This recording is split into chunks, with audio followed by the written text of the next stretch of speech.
आई सनक बिहार पकड़ई हो सुनी सबके दिमाग चकरई हो आई सनक बिहार पकड़ई हो सुनी सबके दिमाग चकरई हो राजनीति कानून सब तोड़ दहो मनीष भैया के रुपैया लेके छोड़ दहो मनीष भैया के रुपैया लेके छोड़ दहो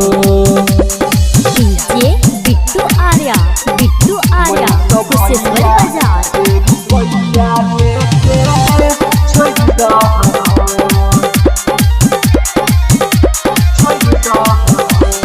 बात के नहीं बुझले सीधा जेल ले गईले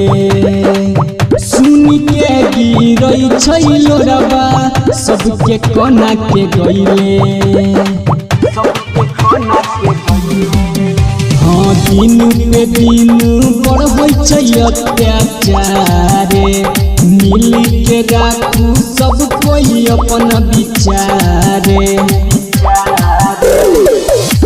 भैया के खातिर सब हाथ जोड़ दहो मनीष भैया के रुपैया लेके छोड़ दहो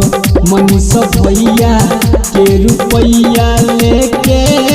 छोड़ दहो डीजे बिट्टू आर्या कुशेश्वर बाजार। रिकॉर्डिंग बाय मैथिली म्यूजिक फुटौना बाजार। सच के देखबई छेलै सच तक पखबर पुलिस पकड़ के सुना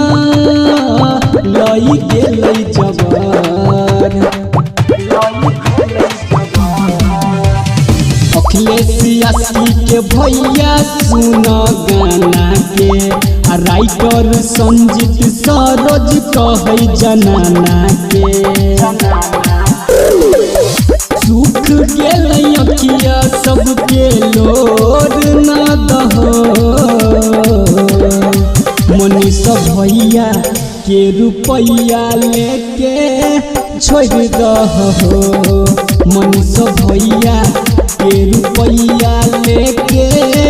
छोड़ दहो।